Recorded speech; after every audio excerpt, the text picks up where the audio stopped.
वाञ्छाकल्पतरुभ्यश्च कृपा सिन्धुभ्य एव च पतितानां पावनेभ्यो वैष्णवेभ्यो नमो नमः।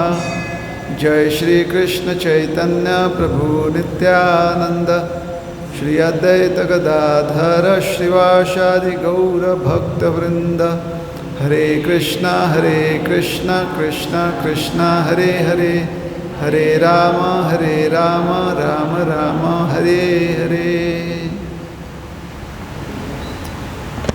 हरे कृष्णा। तो आज हम गौड़ीय वैष्णव आचार्यों का या सिर्फ एक गौड़ीय वैष्णव आचार्य की चर्चा करेंगे। श्रीमद् भागवत में समझाया गया है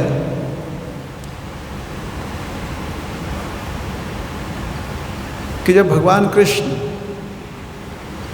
अपनी लीला समाप्त कर ली है और इस भूतल से अंतर्धान हो गए, वापस श्री गोलोक धाम चले गए, तो यहाँ पर बहुत सारी चीज़ें लुप्त हो गई। विशेष करके धर्म और ज्ञान लुप्त हो गया। धर्म या जो हमारे दिनचर्या होती है, यहाँ पर धर्म का कृष्ण स्वधाम उपगते धर्म ज्ञानादि भी सह, धर्म ज्ञान तपस्या ज्ञान आदि। तो भगवान जब अपने धाम चले गए तो धर्म जो है उनके साथ चला गया, ज्ञान उनके साथ चला गया, तपश्चर्या उनके साथ चली गई, दान वृत्ति उनके साथ चली गई, तो बहुत कुछ उनके साथ चला गया। क्यों? क्योंकि कलयुग की स्थापना होनी थी और उन जीवों को कलयुग में अवसर दिया, मिलने वाला था कलयुग में अवसर, जो बहुत भोग करना चाहते हैं और एक अन्य प्रकार के लोग भी कलयुग में आते हैं, अन्य जीव भी, जिनको तपस्या ध्यान ये करने में बहुत कठिनाई होती है, लेकिन भगवान में वो अपना मन लगाना चाहते हैं, तो उनको भी कलयुग में अवसर मिलता है। तो चर्चा कर रहे थे कि बहुत सारे जो मन और चित्त को स्वच्छ रख सकें, निर्मल रख सकें, ऐसे बहुत सारी सुविधाएं चली गई, लेकिन भगवान ने कलयुग में अपने आप को नाम रूप में स्थापित किया। साक्षात भगवान जो हैं अपनी पूरी शक्ति हरि नाम में रखकर इस हेतु या इस आशा से यहाँ से अंतर्धान हो गए कि जो भी व्यक्ति रुचि रखता है भगवान में, वो हरि नाम का आश्रय ले पाए। पूर्व काल में सिर्फ हरिनाम लेने से आपको सिद्धि नहीं मिलती थी। उसका कारण ये है कि लोगों के उस समय जो साधक होते थे, त्रेता युग में, द्वापर युग में या फिर सतयुग में, वो सारे साधक जो हैं हरिनाम के साथ साथ अन्य साधना भी करना चाहते थे। तो ध्यान करते हुए नाम स्मरण करना या यज्ञ करते हुए नाम स्मरण करना, ऐसे करना चाहते थे। इन कलयुग में रुचि नहीं होती किसी की, न दान, न तप, न अध्ययन। तो इसलिए हरि नाम में ही सब कुछ, सारी अपनी शक्ति जो है भगवान ने दे दी। लेकिन यह हरि नाम का आश्रय कैसे लेना है, इसके लिए प्रशिक्षण की आवश्यकता पड़ती है।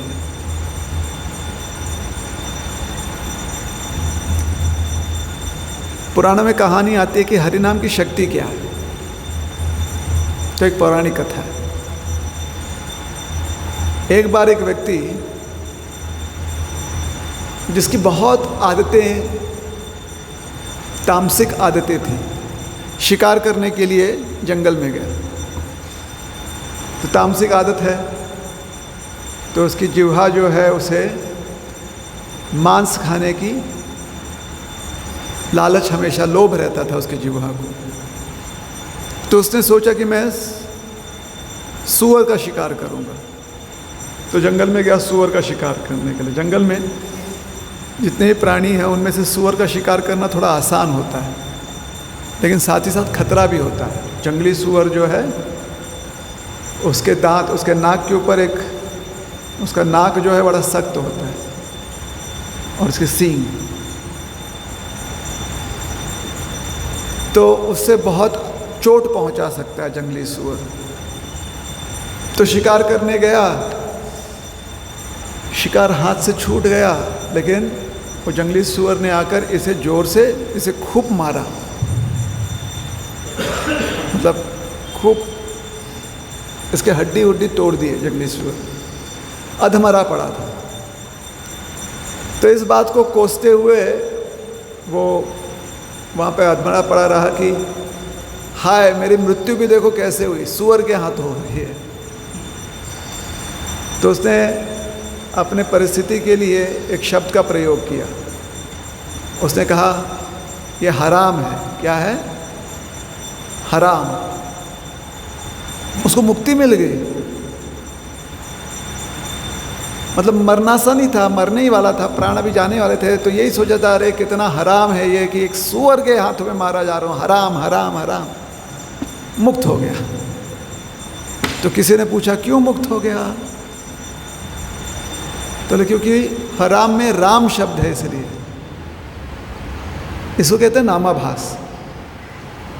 मतलब भगवान ने सोचा कि इतनी शक्ति डाल दो अपने नाम में कि अगर कोई गलती से भी नाम ले ले तो उसको लाभ मिलना चाहिए, गलती से नाम। लेकिन हर व्यक्ति जो ऐसे गलती से नाम लेता है उसको लाभ नहीं मिलता। क्यों? क्योंकि जब आप भगवान का नाम लेते हो, भगवान का नामाश्रय लेते हो, और चाहे उसमें गलतियां क्यों ना हो, अगर आप अबोध हो, आपको पता नहीं है कि भगवान के नाम में कितनी शक्ति, आपको ये ज्ञात नहीं कि वो भगवान का नाम है, तो उस अवस्था में क्योंकि आप नाम का दुरुपयोग नहीं कर पाते, आप ये नहीं सोचते कि नाम के बल पर मैं सब कुछ अपना आनंद करूंगा, उसका जब जरूरत होगा तब नाम ले लूंगा, मुक्ति के समय, मृत्यु के समय मैं नाम ले लूंगा। भगवान क्या बोलते हैं गीता में?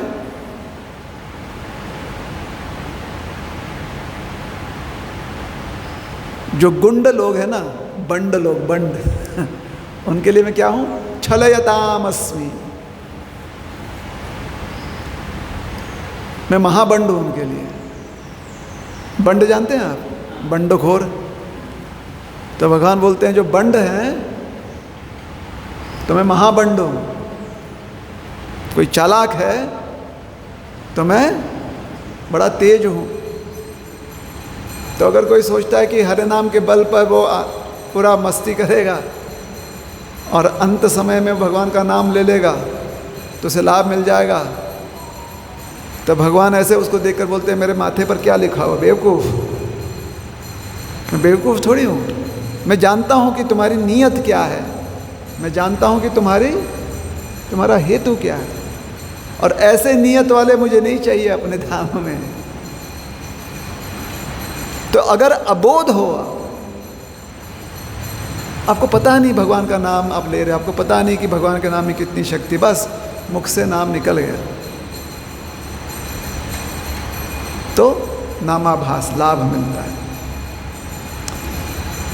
तो हमेशा तो ऐसा होगा नहीं ना। हम सब तो जानते हैं ना, समाज में मोटा मोटी सबको बचपन से समझाया जाता है ये भगवान है, ये भगवान का नाम है, भगवान का नाम जप करो, जय जय करो भगवान को, करते हैं। तो बहुत कम लोग होते हैं जो समाज में अबोध होते हैं, उन्हें ज्ञान नहीं होता, वो भगवान के बारे में ज्ञान ना होए बहुत कम, गिने चुने कुछ होंगे। अधिकांश लोग जो हैं जानते हैं। किसी ना किसी प्रकार से परिस्थिति हमारी ये है कि हम कह भी नहीं सकते कि हमें कुछ नहीं पता भगवान के नाम के बारे में। हम जानते हैं भगवान का नाम में शक्ति है। तो इसलिए हमें प्रशिक्षण की आवश्यकता है कि भगवान के नाम का आश्रय कैसे लेना चाहिए। तो ऐसा प्रशिक्षण कैसे मिले? क्या हम अपने मन से, मतलब रात में हमको स्वप्न आ गया कि हाँ, या काली माता की तरह काली माँ ने जो है शेख, क्या नाम था उनका, कालिदास पर कृपा कर दी, वैसे कृपा मिलेगी? नहीं, हमें तो अभ्यास करना पड़ेगा। तो अभ्यास करने के लिए भगवान ने 4 संप्रदाय दिए, 4 वैष्णव संप्रदाय। और इन संप्रदायों में बड़े ही ज्ञानी, अनुभवी, साक्षात्कारी महात्मा गुरुजन होते हैं, जिनको हम कहते हैं आचार्य। तो आज हम गौड़ीय वैष्णव परंपरा के आचार्य की चर्चा करेंगे। ये गौड़ीय वैष्णव परंपरा क्या है? तो भगवान ने 4 संप्रदाय, 4 परंपराओं को, वैष्णव परंपराओं को स्थापित किया। भगवान स्वयं कहते हैं पद्म पुराण में कि मैंने इसे स्थापित किया। एक है ब्रह्मा जी से शुरू हुई परंपरा, दूसरी है महादेव से शुरू हुई परंपरा, तीसरी है लक्ष्मी जी से शुरू हुई परंपरा, और चौथी है ब्रह्मा जी के जो 4 कुमार हैं उनसे शुरू हुई संप्रदाय। तो ब्रह्म संप्रदाय, रुद्र संप्रदाय, श्री संप्रदाय, कुमार संप्रदाय। तो इस्कॉन जो है वो ब्रह्म संप्रदाय में आता है। लेकिन ब्रह्म संप्रदाय में हम एक विशेष आचार्य के उपदेशों को ज़्यादा अपनाते हैं, वो है मध्वाचार्य। तो फिर हमारी संप्रदाय हो जाती है ब्रह्म मध्व संप्रदाय। उसी प्रकार से श्री संप्रदाय में एक प्रमुख आचार्य के उपदेशों को ज़्यादा ग्रहण किया जाता है। वो कौन है? रामानुजाचार्य। उनका संप्रदाय क्या हो जाएगा? श्री रामानुज संप्रदाय। ठीक है। अब मध्वाचार्य जी के जो उनके गुरु शिष्य परंपरा है, मध्वाचार्य जी जिसमें प्रमुख हैं, उसमें और एक व्यक्ति हैं और एक आचार्य हैं जो साक्षात भगवान हैं। तो उनके उपदेशों को ग्रहण किया जाता है इस्कॉन में। तो क्योंकि हम उनके उपदेशों को ग्रहण करते हैं, चैतन्य महाप्रभु के उपदेशों को ग्रहण करते हैं, इसलिए हमारी संप्रदाय हो जाती है ब्रह्म मध्व गौड़ीय संप्रदाय। चैतन्य महाप्रभु के जो अनुयायी हैं वो गौड़ीय कहलाते हैं। ठीक है। तो हमारे संप्रदाय में 6 प्रमुख गोस्वामी हैं। श्री रूप गोस्वामी, श्री सनातन गोस्वामी, श्री जीव गोस्वामी, श्री रघुनाथ दास गोस्वामी, श्री रघुनाथ भट्ट गोस्वामी और गोपाल भट्ट गोस्वामी। थोड़ा सा ज़्यादा ज्ञान हो रहा है ना? जम्हाई आ रही है कि नहीं आ रही? आ रही है। चलिए, इन गोस्वामियों को हम नमस्कार करेंगे, एक अलग लय में नमस्कार करते हैं। ठीक है। वंदे रूप सनातनो रघुयुगौ। बोलिए।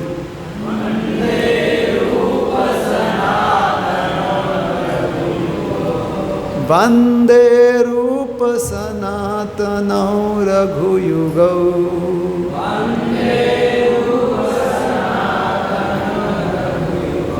श्री जीव गोपालकौ।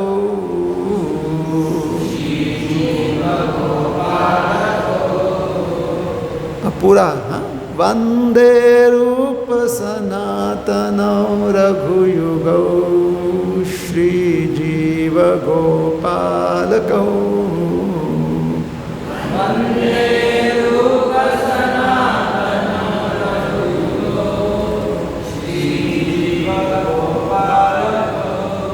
तो ये कौन, हम किनकी वंदना कर रहे हैं? रूप, सनातन रघु युगौ, दो रघु हैं, एक रघुनाथ दास, एक रघुनाथ भट्ट। फिर श्री जीव 5 और छठे हो गए गोपाल। तो ये 6 गोस्वामियों में से आज हम चर्चा करेंगे रघुनाथ दास गोस्वामी की। रघुनाथ दास गोस्वामी का जन्म सप्तग्राम नामक तहसील में कृष्णपुर नामक गांव में हुआ। यह गंगा नदी के तट पर बंगाल का क्षेत्र है। सप्तग्राम 7 प्रमुख गांव हैं जिनको मिलाकर सप्तग्राम तहसील बना, सप्तग्राम क्षेत्र बना, क्षेत्र पुण्य क्षेत्र।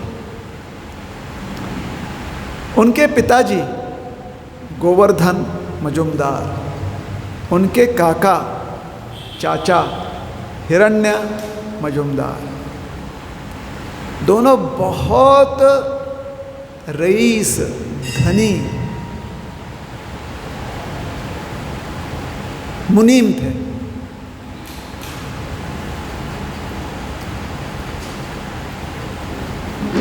पूरे सप्तग्राम और आसपास के कई तहसीलों से वो कर अदा करते थे और सब इकट्ठा करने के बाद अपने लिए एक हिस्सा रखते थे और सरकार को, बाकी जो सरकार का बनता था वो सरकार को दे देते थे।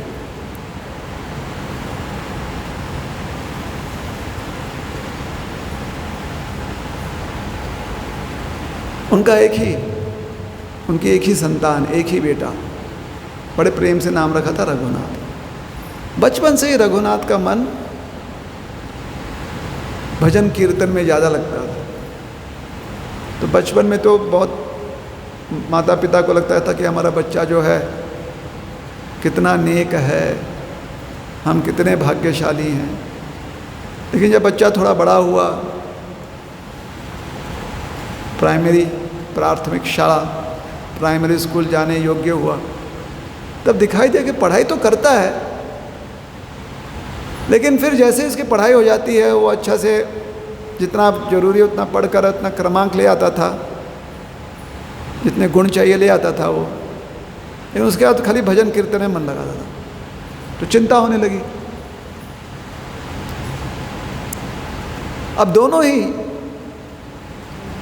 भाई हिरण्य और गोवर्धन मजुमदार ये भी स्वयं बहुत सारा कीर्तन का कार्यक्रम जो है आयोजित करते थे, धनी है। तो जो भी कारण हो, थोड़ा उनका लगाव भी था, रुझान भी है, साथ ही साथ नाम प्रतिष्ठा भी हो जाती है, साथ ही साथ लोगों के साथ संपर्क बना रहता है। किसी भी धनी व्यक्ति के लिए बहुत आवश्यक है लोग संपर्क बनाए रखना, है ना। धन तो ऐसे आपको पेड़ों पर नहीं मिलता ना, कि पेड़ों पर जाकर ऐसे आप तोड़ लें उसको। जन संपर्क से ही आप अपना धन बनाते हो। तो धनी व्यक्ति होता है उसका नेटवर्किंग बहुत अच्छा होता है। सबको नेटवर्किंग पता है क्या है? क्या होता है नेटवर्किंग? बड़े लोगों से संपर्क रहते हैं। हाँ बिल्कुल, बड़े हो छोटे हो सबसे संपर्क रखना। क्योंकि बड़ों से आवश्यकता पड़े तो कुछ ना कुछ आप क्या कर लोगे, लेन देन की बात हो जाती है। छोटों से क्या होगा, ग्राहकी हो जाती है ना। या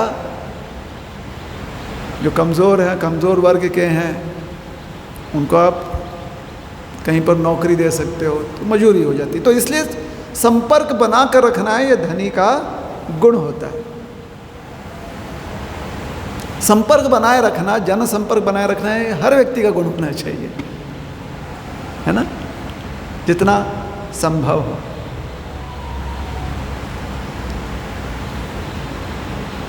कुछ दिन पहले हम,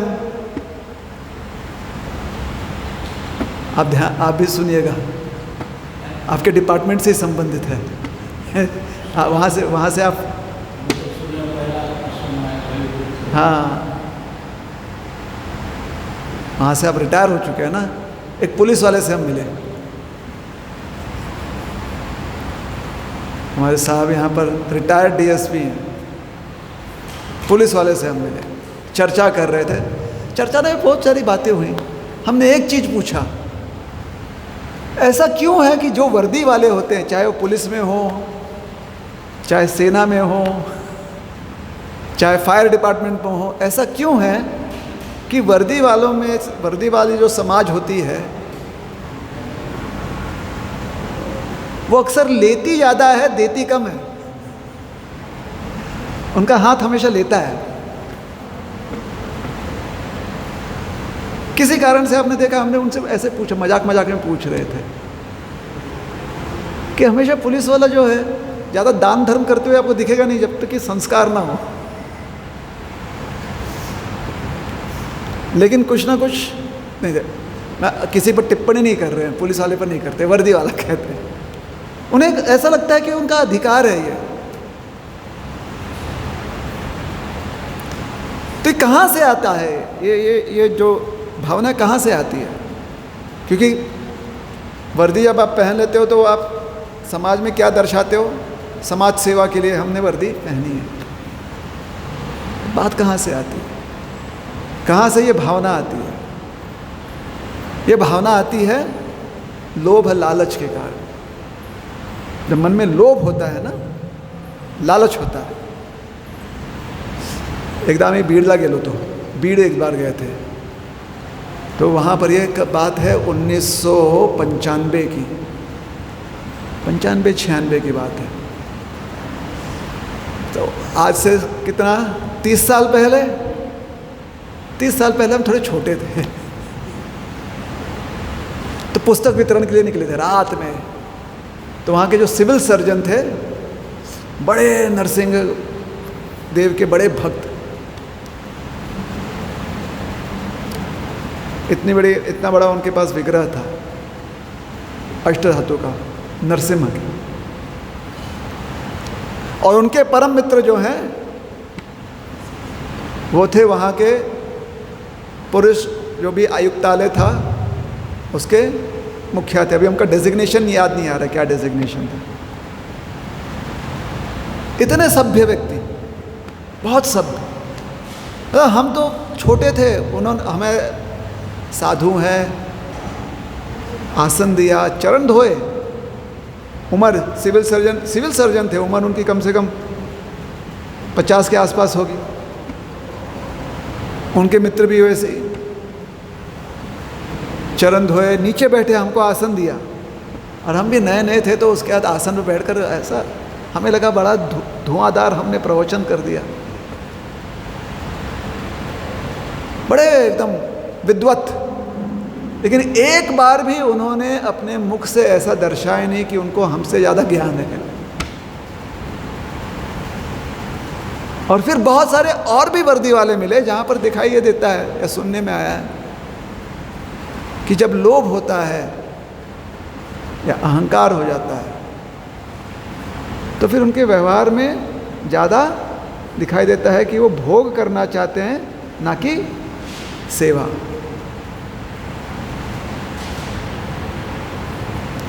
तो हिरण्य मजूमदार, गोवर्धन मजूमदार, ये सरकारी अफसर भी हैं, धनी भी हैं, जन संपर्क बना कर रखने के लिए, और धर्म में इनकी रुचि है, कीर्तन में रुचि है, कीर्तन कार्यक्रम में रुचि है। तो ऐसा आयोजन करते थे।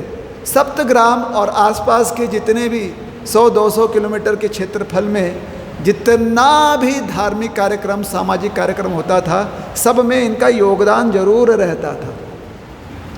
और इनका बच्चा एक नंबर का भजनानंदी, उसे ना तो जन संपर्क में रुचि है, जितना आवश्यक उतना करता था और बहुत अच्छे से करता था। जन संपर्क उसे कहा जाता था कि बेटा इस कार्यक्रम में जाना, यहाँ पर लोगों से अच्छे से मिलना, जाकर मिलकर आता था। लेकिन मन में लोभ नहीं होता था उसका। जब लोभ ही नहीं है उसके मन में, लालच नहीं है, तो उसके आगे वो विचार ही नहीं करता था कि अब इसको कैसे कन्वर्ट करना है। क्या उसको बोलते हैं, लीड को क्या करना है, कन्वर्ट करना है। उसके मन में ये बात आती नहीं थी कि कन्वर्जन करना है लीड का। सबको बात समझ में आ रही, लीड और कन्वर्जन? मतलब आपको कोई ना कोई एक सूत्र मिल गया, अब उससे आपको फ़ायदा कैसे होगा इसके बारे में विचार करना, स्ट्रैटेजी बनाना। रघुनाथ से हो ही नहीं पाता था, छोटा भी था, तो थोड़े चिंतित होने लगे।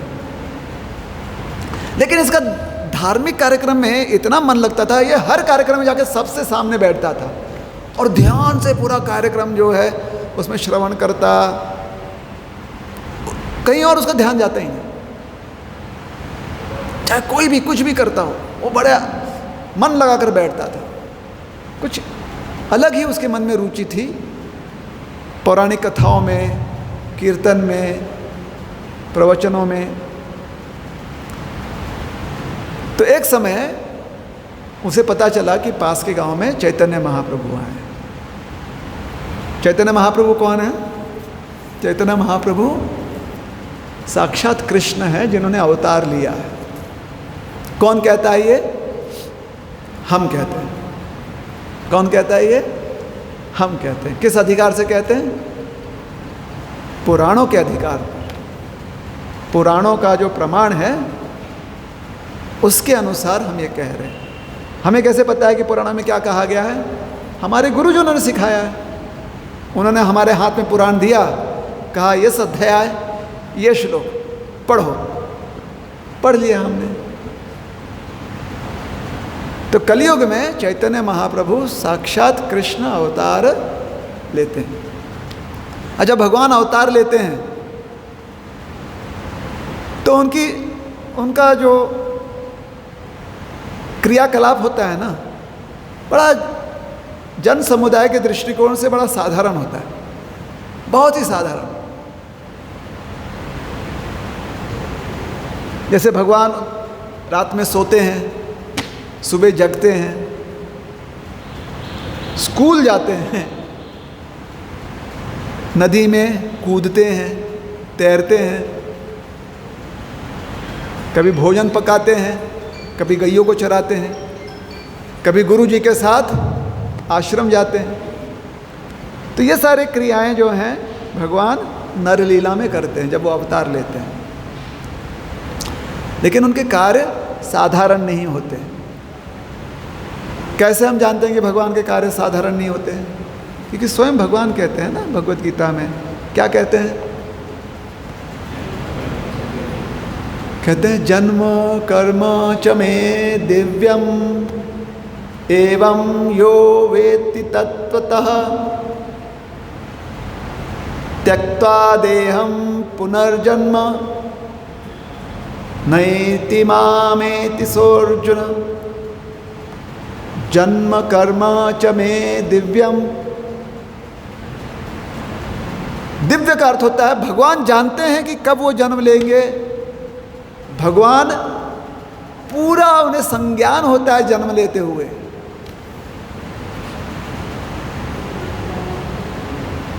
अब कृष्ण लीला में भगवान कहाँ पे प्रकट हुए? प्रकट हुए मथुरा। कहाँ? कंस के कारागृह में। अब प्रकट कैसे हो गए? चतुर्भुज रूप धारण करके, पीतांबर धारण किया हुआ, किरीट है, आह क्या मुस्कान है। देवकी मैया ने देखा, कहा ये क्या प्रभु, भगवान ने क्या गलती हो गई? देवकी माता ने कहा आप हमारी संतान रूप में प्रकट होने वाले हैं, ये तो आप ईश्वर रूप में प्रकट हो गए।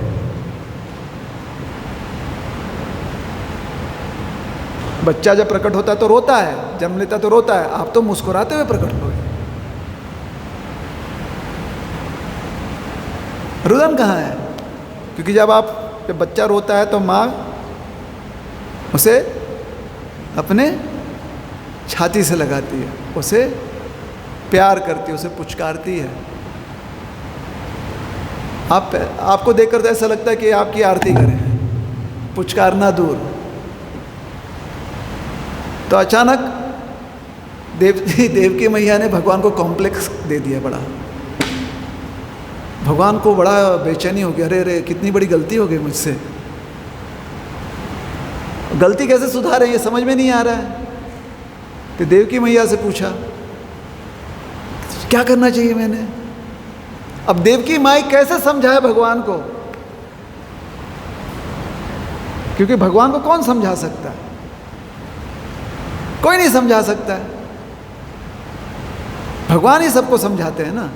अब देवकी मैया सोच रही है क्या, कैसे समझाऊं, ये तो भगवान है।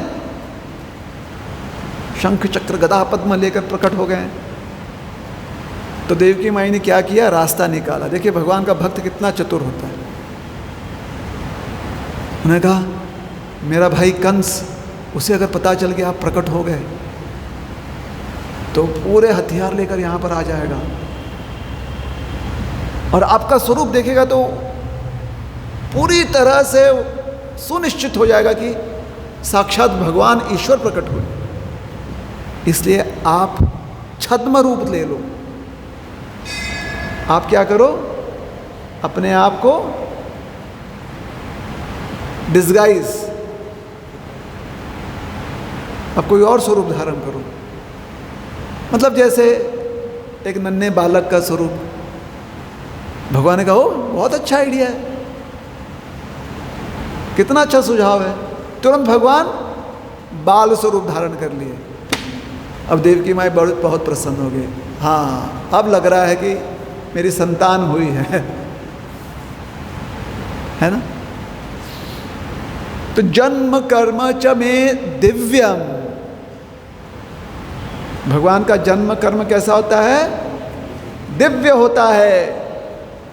कौशल्या माता को यज्ञ में दिव्य पायस जब प्राप्त हुआ तब जाकर उनकी गर्भ भरी, तब जाकर गर्भ धारण किया उन्होंने। दिव्य है ये।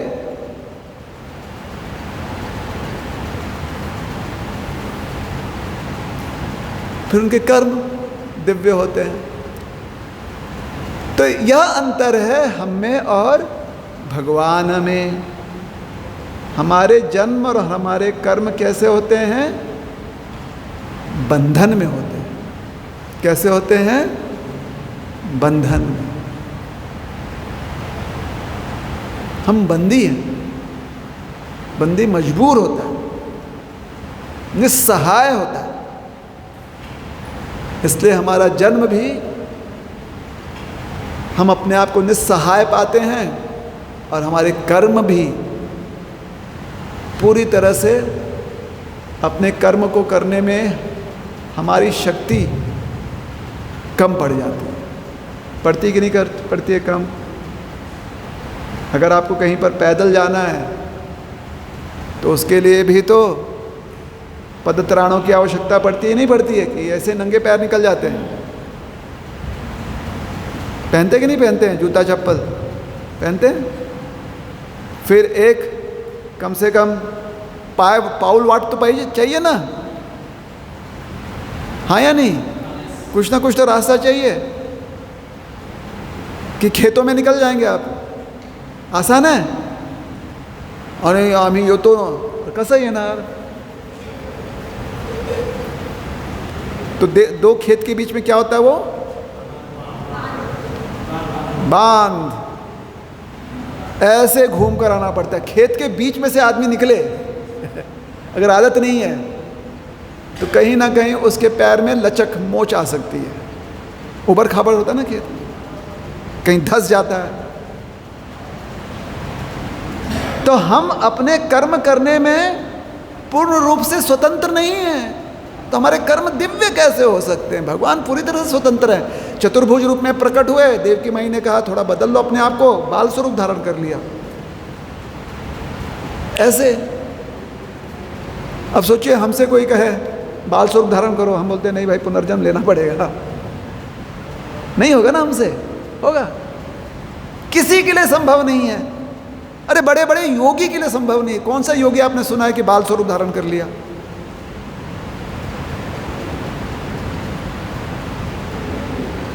बच्चा बन गए और रोने, ऐसे ऐसे निस्सहाय हो गए कि देवकी माँ को लगा अरे इनको टोकरी में डालकर भेज देना चाहिए, कहीं पर सुरक्षित रहे। अगर कोई योगी भी, महायोगी भी जब बाल स्वरूप अगर धारण कर लेता है तो उसकी योग शक्ति जाती नहीं। भगवान तो पूरी तरह से अबोध बालक की तरह पड़े रहे वहां पर।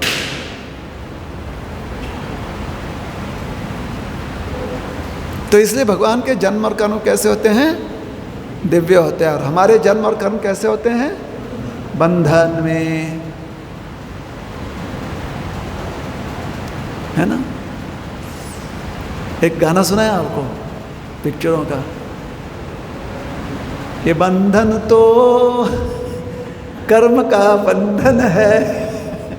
किसका बंधन है? कर्म का बंधन है। वो आप लोग को ऐसे ही आपका पैसा पॉकेट खाली करने के लिए उन लोग कोई और शब्द का प्रयोग करते गाना में, उन पर विश्वास मत रखिए। ऐसी कोई रिश्तेदारी नहीं है जहां पर ऐसा बंधन होता है, कोई रिश्तेदारी नहीं है। सब क्या है? कर्म का बंधन है। हमारी माँ बाप ने यहाँ पर शादी करवा दी, नहीं तो बंधन कर्म का।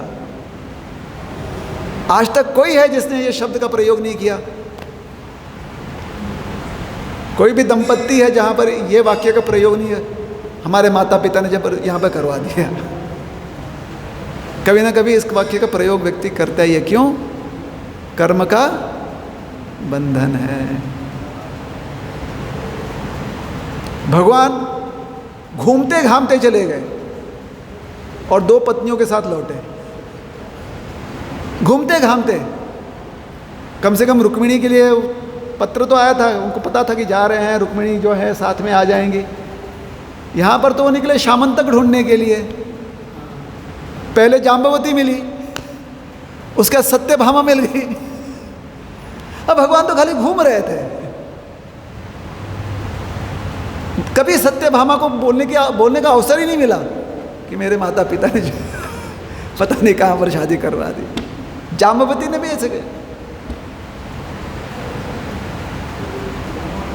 ऐसा हुआ ही नहीं। प्रभु रामचंद्र जी, गुरु ने कहा जाओ बेटा तुम थोड़ा धनुष को प्रत्यंछा चढ़ा दो। अरे ठीक है, गुरु जी कह रहे हैं। वो प्रत्यंछा चढ़ाने के चक्कर में धनुष के 3 टुकड़े हो गए। कभी आप मिथिला जाएंगे ना, तो आज भी वो स्थान है, उसे कहते हैं धनुषा। क्या कहते हैं? धनुषा। कोई गया है मिथिलांचल? मिथिलांचल नहीं, मिथिला, जनकपुर। महादेव जी का जो धनुष था उसका बीच वाला हिस्सा वहाँ पर है। नीचे वाला हिस्सा जिसके ऊपर प्रभु का अंगूठा था वो कहाँ गया? पाताल में। ऊपर का हिस्सा कहाँ चला गया? उड़कर ऊपर के लोकों में। बीच वाला हिस्सा वहाँ पर है। अभी क्या है वो? चट्टान, धनुषा, धनुष। अब धनुष टूट गया। हमारे भोले राम वो सब अपने गुरु जी की तरफ देख रहे हैं, कहीं शुक्ल का माजरा मतलब मैं तो प्रत्यंचा चढ़ाने जा रहा था, ये तो टूट गया, क्या करूं मैं? तब तक कोई आ गई हाथ में माला लेकर, उन्होंने कहा ये क्या है? अरे ये कैसे? जब भगवान गए थे ना लखन भैया के साथ, विश्वामित्र जी लेकर गए उनको। कहाँ लेकर गए? जनकपुर, मिथिला। तो वहाँ पर क्या चल रहा था? स्वयंवर का कार्यक्रम चल रहा था, है ना, जहाँ पर धनुष पूजा और धनुष को परीक्षा, धनुर परीक्षा थी। और राम जी जो गए थे, तो राम जी कैसे जाते हैं विश्वामित्र जी के साथ पता है? वो कान में ईयरफोन्स, नॉइस कैंसलिंग ईयरफोन्स लगा के चलते हैं। मतलब उनके कान में कुछ और, गुरु उपदेश के अलावा कुछ और नहीं जाता। इसलिए उनको ध्यान ही नहीं था कि सारा यहां पर कार्यक्रम चल क्या रहा है। वो बीच बीच में लखन भैया कमेंट्री देते थे। प्रभु रामचंद्र जी को कोई सूझबूझ नहीं रहता था। जैसे आजकल के बच्चे फोन पर लगे रहते हैं ना, प्रभु रामचंद्र जी जो हैं ऐसे शास्त्र में लगे रहते थे। ऐसे हाथ देखते बोलते अच्छा ये राशि, ये राशि मतलब ये पुराण मतलब उसमें ये गुरु जी ने मुझे ज्ञान दिया, इसमें ही उनका ध्यान रहता था।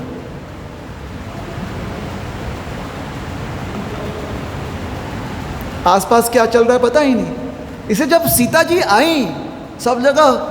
तो उन्होंने, गुरुजी ये क्या है? तो गुरुजी फिर बीच में आए। गुरुजी ने कहा, नहीं नहीं, ये सभ्य परिवार से हैं, तो ऐसे ही ये समारोह नहीं हो सकता। आप न्योता भेजो पहले, अयोध्या, अवधपुरी न्योता भेजो। तो जनक महाराज अपने भाई के साथ, उन्होंने कहा, एक है क्यों, हम 4 न्योता भेजते हैं। तो 4 न्योता भेजे गए अवधपुरी। और दशरथ महाराज तो रथ पर सवार होकर आ गया। अरे बिल्कुल बिल्कुल, संबंध बन गया। कहने का तात्पर्य फिर से क्या है? भगवान जो है हमारी तरह विचार नहीं करते। उनका उद्देश्य संसार में भोग करने का है ही नहीं, इसलिए भोग करना भगवान को आता नहीं। वो क्या है? उनको आता नहीं और हमारा जाता नहीं, है ना? भगवान को भोग करना आता नहीं और हमारा भोग करना जाता नहीं। समस्या है हमारी, बहुत बड़ी समस्या है। भगवान को किसी का तिरस्कार करने आता नहीं और हमारा दूसरों का तिरस्कार करना जाता नहीं। जाता है? नहीं जाता। तो क्या करें? इसे भगवान की उपासना करनी चाहिए। किसी और साधारण व्यक्ति की उपासना करके क्या फायदा? भगवान की उपासना करनी चाहिए। और जो व्यक्ति हमें भगवान की उपासना करने में मार्गदर्शन करता है, वो चाहे लंगड़ा हो, लूला हो, अंधा हो, चाहे वो एकदम बहुत ही भयंकर रोग से ग्रस्त हो, क्योंकि मार्गदर्शन कर रहा है तो कौन हो जाता है? आचार्य। उसके आचरण कैसे हैं? एक सत मार्गदर्शक के समान, है ना? नहीं तो हमें एकदम सुंदर दिखने वाला आचार्य चाहिए, ढूंढ लीजिए, मिल जाएगा। लेकिन शास्त्र कहते हैं कि अगर वो अष्टवक्र जैसे मुनि ही क्यों ना हो, लेकिन आचार्य।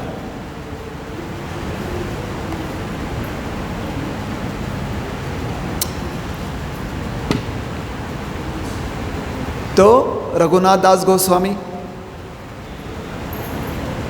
किसी चीज में रुचि नहीं उनकी सिवाय भजन कीर्तन के, लेकिन जो भी काम करते थे इतना सुंदर रूप से कार्य करते थे। मतलब अगर उनसे कहा जाए, बेटा यहाँ पर बैठकर तुम लोगों का स्वागत करो, ऐसा स्वागत करते थे कि पूरे सभा में लोग ये कहते थे, अरे किसका बच्चा है, कितने सुंदर रूप से सबका स्वागत करता है, कौन है ये, माता पिता कौन है? उसने स्वागत किया, लोगों का मन जो है छू लिया, लेकिन किसी में उसका मन नहीं लगता था सिवाय भगवान के। ये रघुनाथ। अब अपने बच्चे का स्वभाव माता पिता के अलावा कौन जाने? तो यही माता पिता विचार करते थे कि ठीक है, कोई ना कोई सत्संग में जाता है, वहाँ पर किसी के आशीर्वाद से कोई कह देगा, बेटा थोड़ा ध्यान बाकी चीज़ों में भी दो, ऐसा कोई कह देगा तो शायद उसकी बात मान लेंगे। तो इस भाव से सत्संग कार्यक्रम में रघुनाथ को लेकर जाते थे या उसे जाने देते थे, उनके साथ सेवक होते थे।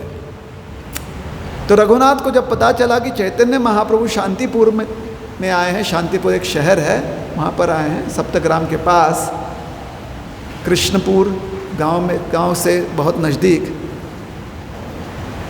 तो उनकी इच्छा होगी चैतन्य महाप्रभु से मिलने के लिए। उस समय चैतन्य महाप्रभु 5 से 7 दिन रुके हुए थे, तो उनकी सेवा वहाँ पर करने का अवसर मिला और बहुत लगाव हो गया चैतन्य महाप्रभु के साथ। लेकिन फिर चैतन्य महाप्रभु सन्यासी थे, तो शांतिपुर छोड़कर, बंगाल छोड़कर वो चले गए जगन्नाथपुरी। कई वर्षों तक जगन्नाथपुरी में रहे, खाली वहाँ से आने जाने वाले लोग जो हैं, जो जगन्नाथपुरी जाते थे आते थे, उनसे समाचार पता चलता था कि चैतन्य महाप्रभु कितने अलग अलग प्रकार के चमत्कार कर रहे हैं। तो रघुनाथ सुनता था और उसके मन में बहुत अभिलाषा, एक ठोस अभिलाषा जग गई, मुझे चैतन्य महाप्रभु की सेवा करनी है। अब रघुनाथ के साथ उसके बहुत सारे उसी हम उम्र के बच्चे थे, कहीं पर भी कोई भी प्रमाण नहीं है कि उन बच्चों का भी उसी प्रकार से रुझान था, रघुनाथ का था। अब थोड़ा और बड़े हो गए, जब बच्चा बड़ा हो जाता है तो क्या करता है, घर में कम रहता है, बाहर ज़्यादा रहता है। बात सही है गलत है? बाहर, घर से बाहर उसकी ज़्यादा इच्छा अभिलाषा होती है घर से बाहर रहने की, क्योंकि बाहर के जगत में उसकी रुचि बढ़ने लगती है। घर बड़ा बोरिंग लगता है उसको, घर आते ही बोर होते हैं, घर में परेशान रहता है। रघुनाथ भी घर में अब परेशान रहने लगे, उनका मन बाहर लगने लगा।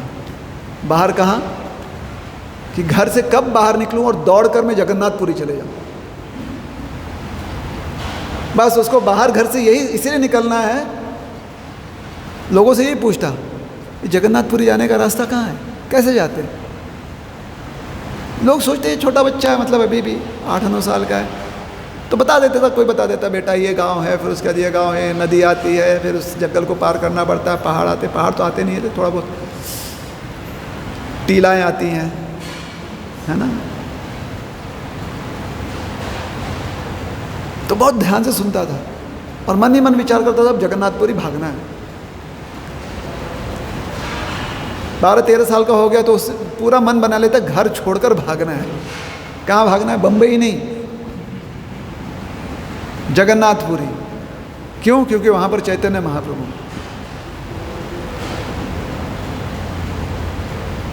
बहुत समय की बात है, बहुत पहले जब हम आश्रम में रहते थे मुंबई में, यह बात होगी 1997-98 के आसपास। तो एक दिन एक 12-13 साल का बच्चा एक झोली लिए हुए, थोड़ा सा मैला कपड़ा पहने हुए, जटाएं उसकी हैं, मंदिर के दरवाजे पे खड़े होकर ऐसे देख रहा है, क्या है ये।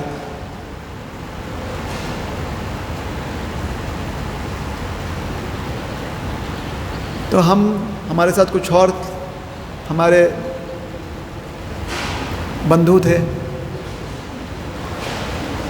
हम लोग देख रहे थे कि अरे मतलब जटा उटा मतलब कहाँ से आया होगा पता नहीं। तो हमारे गुरु महाराज आए, पीछे से आए, उन्होंने कहा बुलाओ इसको, अंदर बुलाओ। अब गुरु जी ने कह दिया तो फिर भाई पूरा रेड कारपेट, आओ क्या। वो बिल्कुल बातें ना करे, ऐसा लगे कि अपनी धुन में है। गुरु महाराज बात कर रहे हैं उनसे, गुरु जी बात कर रहे हैं हमारे, हाँ नहीं इतना ही जवाब दे। उन्होंने कहा इसको ले जाओ प्रसाद खिलाओ। प्रसाद वसाद खिलाया, वो वहीं पर बैठ गया, ऐसे बैठ गया, 1 घंटे तक उठे ही ना, ऐसे ही बैठ गया। थोड़ा सा उसने कुछ प्रसाद लिया, उठे ही ना वहाँ से। गुरु महाराज अपने काम में व्यस्त हो गए, हम लोग भी अपने काम में व्यस्त हो गए। वो वहाँ से कब गायब हो गया पता ही नहीं चला। मतलब गायब मतलब ऐसे हवा में गायब नहीं हो गया, कब निकल गया। क्यों ये दृष्टांत आपको समझा रहे हैं? ये कोई बड़ी बात नहीं है। अगर आप कहीं पर किसी आश्रम में हैं, कहीं पर आप किसी मंदिर में हैं, तो अक्सर ऐसे 13-14 साल के बच्चे कोई ना कोई दिख जाता है जो भ्रमण कर रहा है। क्या कर रहा है?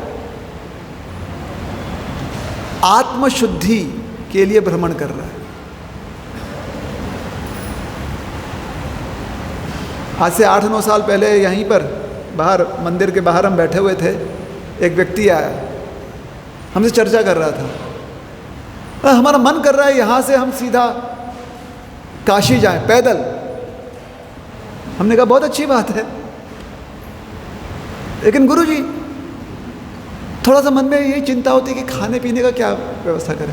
हमने कहा कहीं ना कहीं मंदिर मिल जाएगा।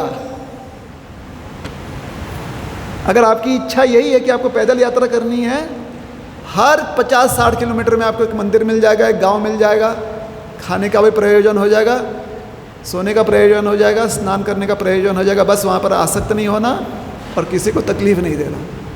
बस एक रात का विश्राम कीजिए, आगे निकलिए। बहुत वर्ष पहले 30-40 दिन तक हम और हमारे साथ 1-2 गुरु बंधु थे, हम लोग हिमालय में ऐसे ही भ्रमण किए थे। अचानक कहीं से जैसे कोई यक्ष प्रकट हो जाता ना, कोई प्रकट हो जाता था झाड़ियों में से, बाबा जी आज रात को कहाँ रुकोगे आप, हमारे यहाँ रुक जाओ, हिमालय में देवभूमि। उनके घर पर कितने लोग आए, कितने लोग चले गए, उनको ही पता नहीं। रघुनाथ दास भ्रमण भाग जाते थे, लेकिन माता पिता छोड़ते नहीं थे। उनको पता था हमारा बच्चा जो है अब इस लाइन पर लग चुका है। तो ऐसे मुष्टंडे 4-5, 8-10 रखे हुए थे। ये जब भागे इसके पीछे भागो, पकड़ कर लेकर आओ। हर सप्ताह 2 सप्ताह में ये घटना होती थी। पड़ोसी जो आज वो भाग गया तो दूसरा पड़ोसी बोलता आ जाएगा, पकड़ के ले आएंगे। ऐसे 2 साल चला। फिर चैतन्य महाप्रभु वापस आए शांतिपुर। रघुनाथ थोड़ा बड़ा हो गया था। फिर पिताजी से कहा चैतन्य महाप्रभु आए, उनसे मिलने जाएं। तो पिताजी ने सोचा ठीक है, कम से कम जगन्नाथपुरी तो नहीं जा रहा, भाग रहा है ना, चैतन्य महाप्रभु शांतिपुर में है, जाओ मिल लो, मन शांत हो जाएगा, फिर आराम से घर में रहेगा। चैतन्य महाप्रभु से मिलने गए। चैतन्य महाप्रभु ने कहा, उसके मन की बात भांप ली चैतन्य महाप्रभु ने। चैतन्य महाप्रभु ने कहा इस प्रकार से हमें कृष्ण प्राप्त नहीं होंगे, मन पूरी तरह से कृष्ण में लगाओ। व्यवहार ऐसे करो कि किसी को पता ना चले कि मन कृष्ण में लगा रहे हो, लेकिन एकांत में हमेशा कृष्ण भजन करो। जब व्यवहार करते हो तो लोगों को लगना चाहिए अरे कितना अच्छा ये व्यक्ति है, सबकी मदद करता है। रघुनाथ दास का वही उनकी ख्याति हो गई, उनका रेपुटेशन हो गया। कहीं पर भी कोई भी कार्य होता सबसे पहले बोलते रघुनाथ को बुलाओ, उसको आता है, वो मदद करेगा। रघुनाथ आकर मदद भी करते थे, कुछ भी, लेकिन एकांत में कृष्ण का स्मरण करते रहते थे। चैतन्य महाप्रभु ने उन्हें ये मार्गदर्शन किया था कि कृष्ण के प्रति ऐसा अनुराग, ऐसे आसक्ति निर्माण करो। उन्होंने किया। एक दिन ऐसा आएगा कि स्वयं कृष्ण आपको प्रेरणा देंगे कि कैसे आप जीवन का जो आपका लक्ष्य है, उद्देश्य है, उसे प्राप्त करो। उस समय आपको कोई नहीं रोक पाएगा। आप जहाँ जाना चाहते हो वहाँ आ जाओगे। जिसका आश्रय लेना चाहते हो आप आश्रय ले पाओगे। तो आदेश मिल गया। कुछ समय ऐसा बीता, लेकिन फिर रघुनाथ के मन में चैतन्य महाप्रभु के पास उनके सानिध्य में जाने की अभिलाषा इतनी ज़्यादा हो गई कि फिर से भागना शुरू कर दिया, रह नहीं पाए। तो माता पिता ने कहा इसको बांधने का एक ही तरीका है, इसका विवाह कर दो। विवाह करवा दिया। फिर भी भागते हो। तो एक दिन माँ पिताजी आपस में चर्चा कर रहे हैं। माँ कहती मैं तो तंग आ गई इससे, अब ऐसा क्यों नहीं करते, इसका हाथ पैर रस्सी से बांध कर घर में ही रख दो, उसको बांध लो इसका हाथ पैर रस्सी से। तो पिताजी ने कहा अरे जिस व्यक्ति को इंद्र जैसा ऐश्वर्य नहीं बांध पाया, आप जानते हैं इंद्र जैसा ऐश्वर्य क्या होता है? आपके यहाँ और हमारे लिए इंद्र जैसा ऐश्वर्य मतलब एक अर्टिगा गाड़ी, कार घर के बाहर खड़ी हो तो फिर अगले 8 साल तक आप घर छोड़कर कहीं नहीं जा रहे, परिवार छोड़कर आप कहीं नहीं जा रहे। आत्ता सब घेतली गाडी, 8 वर्ष कमीत कमी EMI भरायचं आहे, त्याचं संपूर्ण रीतीने रूपेण आपण काय केलं पाहिजे, भोग केला पाहिजे. अर्टिगा गाड़ी. और इंद्र सुख क्या हो सकता है मालूम है? इंद्र सुख हो सकता है हमारा बैंक बैलेंस हो गया ₹1,00,000, 1,00,000 रुपया. जब तक पूरा 1,00,000 का 2,00,000 ना हो जाए और फिर 1,00,000 2,00,000 करते करते 50,000 का कम से कम भोग ना कर लूँ मैं, तब तक कोई मोक्ष नहीं चाहिए. मोक्ष अपने टाइम में ले लेंगे. अभी पहले 1-1.5 लाख के इस चक्रव्यूह को अच्छे से सुलझा लें. ये क्या होते हैं? इंद्र सुख. इंद्र सुख का मतलब होता है इंद्रियों का लालच. जो इंद्रदेव जिस प्रकार का उन्हें सुख प्राप्त है, उसका एक बहुत ही निम्न स्वरूप में व्यक्ति यहाँ पर इस संसार में बंध जाता है. तो सोचिए रघुनाथ दास को क्या मिला हुआ, रघुनाथ जी को क्या मिला हुआ है? इंद्रदेव के समान सुख. उनके पिताजी क्या कह रहे हैं? जब ये सुख उन्हें बांध नहीं पाएगा. और दूसरी बात, अप्सरा जैसी सुंदर अर्धांगिनी. अप्सरा जैसी सुंदर अर्धांगिनी अगर हो जाए तो क्या होता है? आपको पता है कि 4 लोगों में आप उनका हृदय का टेम्परेचर बढ़ा रहे हो. भला इनकी अर्धांगिनी हमारी अर्धांगिनी से सुंदर कैसे? और क्या चाहिए संसार में? 4 लोग आपसे जले, इससे ज़्यादा सुख क्या चाहिए? बस कहीं से आपको सुनने को मिल जाए, अरे वो आपसे बहुत जलता है, उसे बहुत जलन है आपसे, क्योंकि आपका क्या पोजीशन और उनका क्या पोजीशन, वो कहाँ नीचे है, आप कहाँ.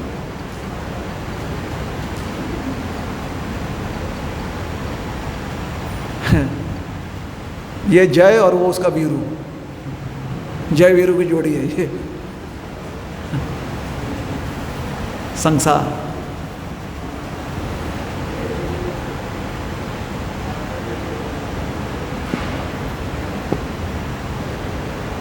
संसार में जब तक, अच्छा, संसार में लिप्त ना होने का सिर्फ एक ही शारीरिक अवस्था होती है, वो है बालपन. एक बार आपकी बुद्धि तेज हो जाए कि मुझे चॉकलेट नहीं कैडबरी चाहिए, बस इतना तेज हो जाए बुद्धि, फिर जो आपको कैडबरी दे वो आपका अपना. वो चाहे बड़ा भाई बड़ा बहन हो, दीदी सबसे अच्छी है मेरी, कैडबरी देती है. माता पिता, पापा इज गुड, कैडबरी देते हैं. जैसे ही बच्चा को बुद्धि उसकी थोड़ी विकसित हो जाती है कि चॉकलेट में और कैडबरी में अंतर है, तो जो उसको कैडबरी देगा वो उसका प्रिय हो जाता है.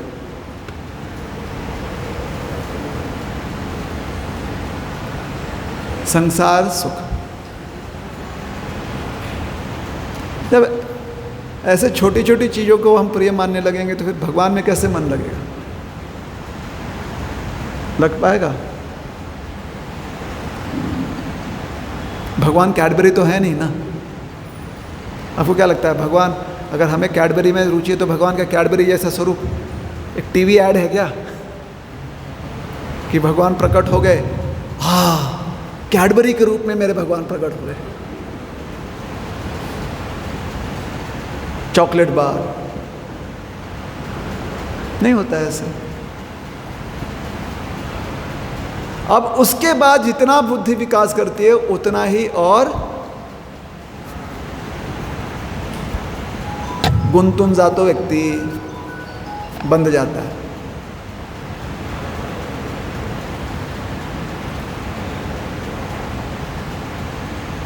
रघुनाथ बंधे ही नहीं, और उनके पिताजी इसलिए इतने आश्चर्यचकित हैं कि मेरा बेटा तो किसी प्रकार के बंधन में नहीं है। छोड़ दो। कहीं पर आदमी जब बहुत मायूस हो जाता है, लेकिन ज्ञानी है, पढ़ा लिखा है, तो क्या कहता है, क्या कर सकते हैं, सब भाग्य की बात है। मतलब कैसे ज्ञान के शब्द मुंह से फूट जाते हैं पता ही नहीं चलता ना। तो मायूस होकर उन्होंने कहा कि जो चैतन्य महाप्रभु का जिसको लत लग गया हो, उसको इस संसार में कौन बांध कर रख सकता है। इतना कहने के बाद रात को सोने के पहले जितने 10 मुष्टंडे थे पहरेदार, सबसे कहा ध्यान रखना, ये भागना नहीं चाहिए। तो ज्ञान के शब्द व्यक्त किए, लेकिन उसका अर्थ मन और हृदय में नहीं उतार पाए। ऐसे बड़े ज्ञानी घूमते हैं संसार में, हमारा सगड़ा माहित है। आ सका है? अगर आपको सब कुछ पता है तो आपने कभी अपनी आंखों को दर्पण के अलावा देखा है? किसी ने देखा अपने आंखों को दर्पण के अलावा? अपने कानों को कभी आपने देखा है दर्पण के अलावा? अपने माथे को कभी देखा है दर्पण के अलावा? अरे आपके सर का पिछला हिस्सा और आपकी पीठ तो आपको दर्पण में भी ठीक से नहीं दिखाई देती। फोटो खींच कर दिखाना पड़ जाए, ये लो फोटो देखो, ऐसे आपकी पीठ दिखती है, ऐसे आपके सर का पिछला हिस्सा दिखता है।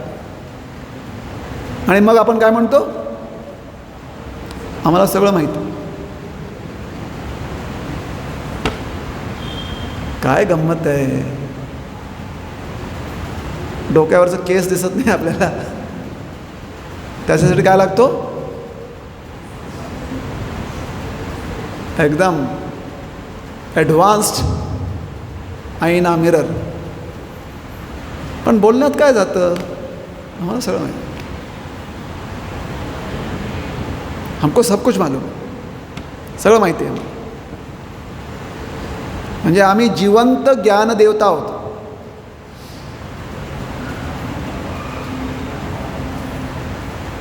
जब ऐसी हमारे जीवन में हमारी ऐसी व्यवस्था होगी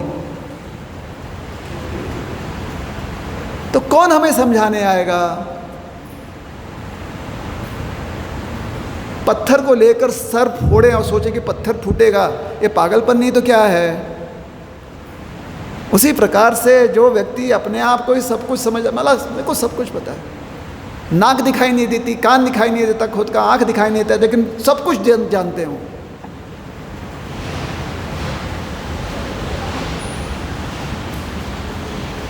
तो इसे कहते हैं मिथ्या अहंकार। बस उनके अलावा किसी और को ये विश्वास नहीं कि उन्हें सब कुछ जानते हैं, उनको ही पूरा विश्वास है कि वो सब कुछ जानते हैं। इसे कहते हैं मिथ्या अहंकार। और इस मिथ्या अहंकार पर तो 2 देश लड़ पड़ते हैं। मिथ्या अहंकार के लिए तो 2 ब्रह्मांड एक दूसरे से टकरा जाते हैं।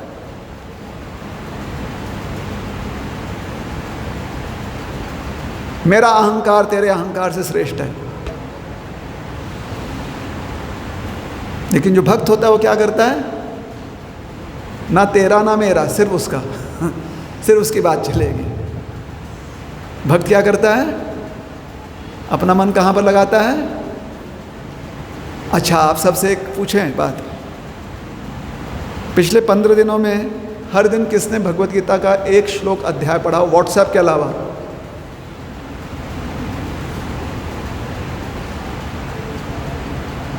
हाथ ऊपर करने की ज़रूरत नहीं है, ये मान लेते कि आप सब ने पढ़ लिया। आप लोग बड़े अच्छे लोग, सब ने पिछले 15 दिन में हर दिन पढ़ा होगा, है ना। इसलिए जब आप ये मानते हो कि हम जो है गीता जानते हैं, तो बिल्कुल जानते होंगे, आप रोज़ पढ़ते हैं ना। अरे कभी कभी तो पता है क्या होता है, कभी कभी होता है कि हम चुटकुला पढ़कर फॉरवर्ड करते हैं, लेकिन गीता का श्लोक जैसे देखते हैं उसको बिना पढ़े फॉरवर्ड कर देते हैं। क्यों फॉरवर्ड करते हैं, शेयर करते हैं, लोगों को पता चले हम गीता का श्लोक फॉरवर्ड कर रहे हैं।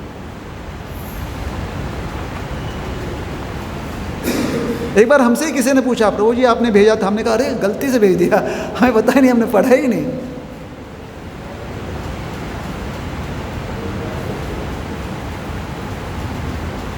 ऐसा क्यों होता है? आम्हाला सगळं माहित आहे, मिथ्या अहंकार। 5 लोगों में बातचीत होनी चाहिए कि हम कैसे अंधों में काना राजा है, बाकी अंधे, हमारे पास एक आंख थोड़ी थोड़ी धुंधली धुंधली दिखती है। तो समझ गए कि कुछ नहीं कर पाएंगे, लेकिन कहीं ना कहीं विश्वास है, नहीं मैं इसको रोकूंगा। गोवर्धन मजूमदार पिता अब भाग नहीं पा रहे रघुनाथ। तो फिर उन्हें पता चला कि नित्यानंद प्रभु पास पानीहाटी नाम के गांव में आए। पिताजी से आज्ञा पाकर उन्होंने कहा कम से कम नित्यानंद प्रभु की सेवा के लिए तो जाने दो पिताजी। बोले जा बेटा जा जा जा, कम से कम मेरा दिमाग तो शांत रहेगा। ये नित्यानंद प्रभु के पास गया तो आज कहीं भागेगा नहीं। टेंशन कम हो गया कि नहीं हो गया? अब पिताजी को कोई ज़्यादा रुचि नहीं थी कि इनको नित्यानंद प्रभु के पास भेजे, लेकिन सोचे कि कम से कम यहाँ जाएगा, 2 दिन वहाँ पर रहेगा तो 2 दिन मुझे शांति रहेगी कि भाग नहीं रहा। नित्यानंद प्रभु से मिलने गए, दूर से ही नमस्कार कर रहे हैं।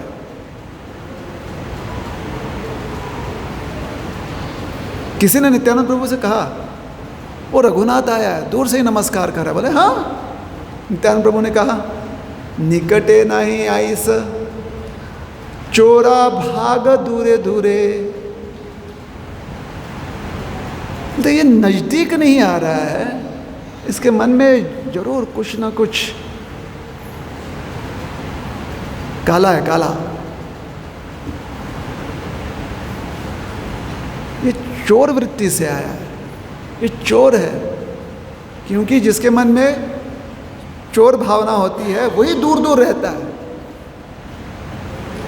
लेकिन मैं हूं नित्यानंद प्रभु, मैं कोई साधारण थोड़ी हूं। आजी लाग पाएची दंडी मुंह तुम्हारे, आज मैंने पकड़ लिया तुमको। अभी तक तुम बचे हुए थे, तुम्हारे मन की चोरी किसी ने नहीं देखी, मैं पकड़ लिया तुमको। दंडी मुंह तुम्हारे, तुमको दंड दूंगा। तो उसको पास बुलाया, उसको आशीर्वाद दिया, कहा कि अब दंड देना चाहिए। तो सब लोग बड़े खुश हो गए, दंड मिलेगा, दंड मिलेगा, दंड मिलेगा। पता है क्यों? क्योंकि जो वैष्णव समाज में दंड होता है ना, उसका मतलब होता है सेवा करने का अवसर। वैष्णव समाज में दंड का स्वरूप ही अलग होता है कि और सेवा करो। भक्त समाज में क्या होता है ना? जैसे वो अमृतसर में है ना हमारा स्वर्ण मंदिर, वहाँ पर तख्त है।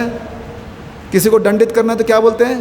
आओ, जितने भी यात्री यहाँ पर आएंगे उनके जूते साफ करो। बोलते कि नहीं बोलते हैं? जो भी आएगा लंगर के लिए उसे पानी पिलाओ, सेवा करने के लिए बोलते हैं ना। और जहाँ पर सिर्फ नाम के लिए वैष्णव समाज होता है, वैष्णव समाज नाम के लिए, वहाँ पर दंड के रूप में क्या होता है? पीड़ा देना, तकलीफ देना। नित्यानंद प्रभु ने कहा दंड देना है। क्या दंड देंगे? जितने भी यहाँ पर लोग इकट्ठा हुए हैं सबको चिड़ा दही खिलाओ। बहुत बड़ा कार्यक्रम हुआ। कितना कहें? शतकों में कहें कि हजारों में कहें? हजारों में लोग थे कि शतकों में लोग थे? शतक, हजार कहें? ठीक है, हजारों में लोग थे। अरे बड़े बाप के बेटे हैं, इतना पैसा वैसा खूब लेकर आए थे। तो जितना भी इस आसपास का सामान था चिड़ा दही के लिए सब इकट्ठा किया। ये गंगा जी के तट पर है। अब जब लोगों को पता चला कि यहाँ पर चिड़ा दही मुफ्त में मिल रहा है तो जो नहीं भी था वो भी आ गया। इतनी भीड़ जमा हो गई, सबको 2-2 मटके दिए गए कि 2 मटके में चिड़ा दही है, एक दूध में वह है घन दुग्धम मतलब रबड़ी में, और दूसरा दही में, ये आप लीजिए। तो लोगों को बैठने के लिए जगह नहीं मिला तो लोग क्या किए? गंगा के पानी में उतर गए। कभी आपने देखा है मेला होता है, मेला पैठन में अगर मेला हो और वहाँ पर नदी के तट पर ही अगर हम मुफ्त में पूरन पोड़ी बांटने लगे या पूरी भाजी, तो लोग हर दिशा से आएंगे कि नहीं आएंगे? कुछ लोग पानी में भी उतर जाएंगे कि नहीं उतर जाएंगे? उतरेंगे, यहाँ तक घुटने तक पानी में उतर जाएंगे कि नहीं जाएंगे? तो कुछ लोग पानी में उतर गए अपने 2 मटका लेकर और खड़े होकर खा रहे थे, और खाते हुए सब कोई जो है रघुनाथ को बहुत आशीर्वाद दे रहा था।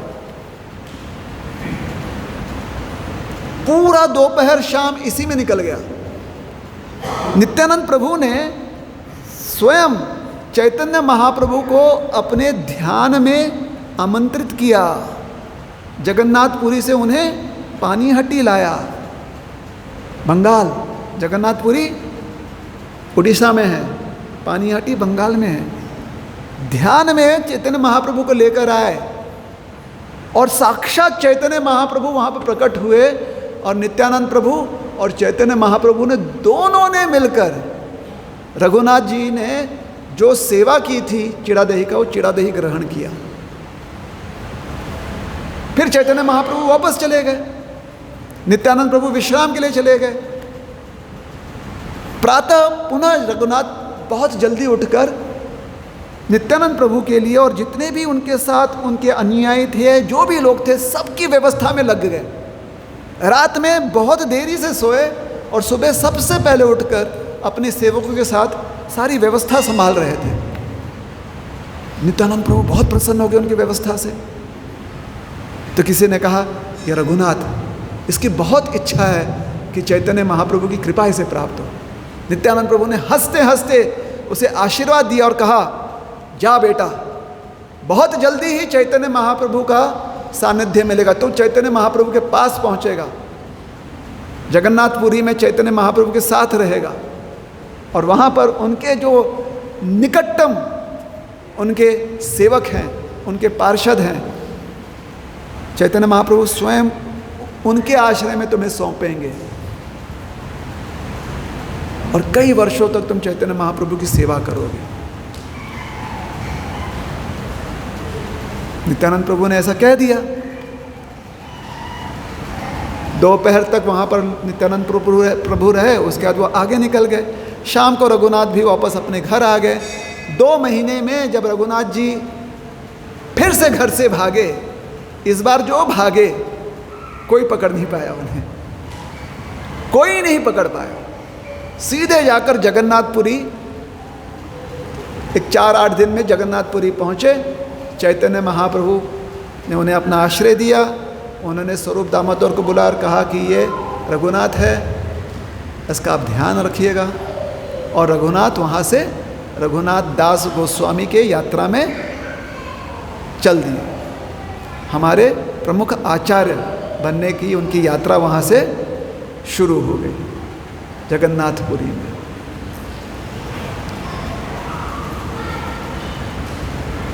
तो एक दृढ़ निश्चय कैसा होना चाहिए? दृढ़ निश्चय ऐसा होना चाहिए कि अगर इस जीवन में मुझे भगवान प्राप्त करना है तो भगवान ही चाहिए और कुछ नहीं, चाहे कुछ भी आ जाए। साक्षात देवलोक से ही हमारे लिए देवयान आ जाए, हम कहेंगे कि आप किसी और को ले जाएं। हम क्या करना चाहते हैं? हम मंदिर में झाड़ू लगाना चाहते हैं। बहुत कम लोग झाड़ू लगाते हैं मंदिर में, आपको पता है, बहुत कम लोग मंदिर में झाड़ू लगाते हैं। लेकिन कभी कभी मंदिर में जो झाड़ू लगाता है, भगवान उनके जीवन में ऐसी परिस्थिति निर्माण करते हैं कि आगे चलकर वो किसी राष्ट्र के राष्ट्रपति बन जाते हैं। पता है आपको? जब हमारे भारतवर्ष के हमारा जो भारत के राष्ट्रपति का चयन होना था आज से 3-4 साल पहले, तो किसी को भेजा गया संदेशा के साथ कि जाओ फलाने को यहाँ ले आओ, दिल्ली ले आओ। वो फलाने को ढूंढने के लिए झारखंड जाना पड़ा। कहाँ जाना पड़ा? झारखंड और उड़ीसा के जो बॉर्डर है, जो सीमा क्षेत्र है, वहाँ पर एक बहुत ही दूर दराज का गांव, वहाँ पर जाकर पूछा गया कि ये व्यक्ति कहाँ पर है। तो उनसे कहा गया ये पास में ही मंदिर है, वहाँ पर वो मिलेंगे। महादेव जी का मंदिर और जगन्नाथ जी का भी मंदिर था, शायद हम थोड़ा गलती करें, मंदिर था। वहाँ पर पूछा गया ये व्यक्ति कहाँ पर हैं। तो व्यक्ति एक महिला थी, अधेड़ उम्र की, अधेड़ समझ गए, काफ़ी उनकी उम्र थी, झाड़ू लगा रही थी, रोज झाड़ू लगाती। उनको बुलाया गया, आपको दिल्ली आना है। वो दिल्ली पहुंची, 4-8 दिन में उनका शपथ ग्रहण, हमारी राष्ट्रपति बन गई। वो कौन है? वो श्रीमती द्रौपदी मुर्मू जी। तो जब वो व्यक्ति झाड़ू लगाता है, कभी कभी भगवान, और उनको पता ही नहीं था कि ये होना है, वो तो बस भगवान की सेवा में लगी हुई थी, हर दिन लगाती थी झाड़ू, साफ करती थी। आज देखिए देश साफ कर रही है, भगवान प्रयोजन करते हैं। कि आपके जीवन में कोई ऐसी अवस्था आ जाए, व्यवस्था हो जाए कि सारे जगत को आपकी कहानी पता चलती है कि जब आपके लिए न्योता गया था तो आप क्या कर रहे थे? मंदिर में झाड़ू लगा रहे थे। सारा देश, सारा राष्ट्र, सारा विश्व जो इस बात को की गरिमा को समझता है, वो बड़े ही गर्व से कहता है कि ऐसा हमारा देश है, ऐसे हमारे राष्ट्र के नायक हैं। तो जब वैकुंठ से ना देवलोक से कोई देवयान आए तो हम क्या कहेंगे? नहीं, चुकला हो तुमसे, चुकला। इस गांव में हमारे नाम के 4-5 और लोग हैं, उनमें से कोई होगा। हम क्या है? हम मंदिर में झाड़ू लगाना चाहते हैं। क्या लगाना चाहते हैं? झाड़ू लगाना चाहते हैं। लेकिन मंदिर में झाड़ू तो दिन भर नहीं लगाएंगे ना, आधा घंटा लगाएंगे सुबह, आधा घंटा शाम, इससे ज़्यादा झाड़ू लगाएंगे क्या? बाकी समय क्या करना है? बाकी समय अपना व्यवसाय संभालना है। झाड़ू लगाने के बाद आराम से सोना नहीं है एक वृक्ष के नीचे। नहीं, मैं मंदिर में झाड़ू लगाता हूँ, क्योंकि प्रवचन में कहा कि जो व्यक्ति झाड़ू लगाता है किसी दिन राष्ट्रपति बन जाएगा।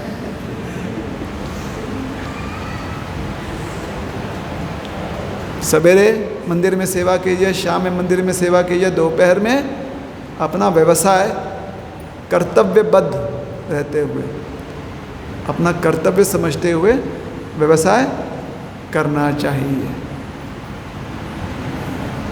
गीता में भगवान अर्जुन को यही बात समझाते हैं, युद्धस्व यश लभस्व, यश प्राप्ति करो। क्या यश प्राप्त करना है? कि अपना व्यवसाय आप ठीक से कर रहे हो, प्रामाणिक रूप से कर रहे हो, ये यश प्राप्त करो। मंदिर में सेवा आप प्रामाणिक रूप से कर रहे हो, नाम जप, नाम स्मरण आप प्रामाणिक रूप से कर रहे हो, यह यश प्राप्त करो।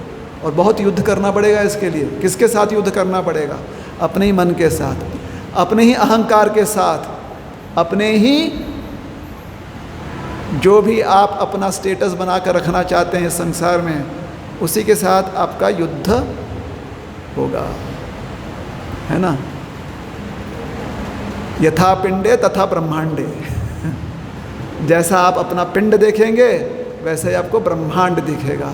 अगर आप अपना पिंड, अपने आप को एक सेवक के रूप में देखेंगे तो ब्रह्मांड भी आपको सेवा योग्य दिखाई देगा। लेकिन अगर आप अपने आप को भोक्ता के रूप में देखेंगे तो ब्रह्मांड भी आपको भोग वस्तु के रूप में दिखाई देगा। तो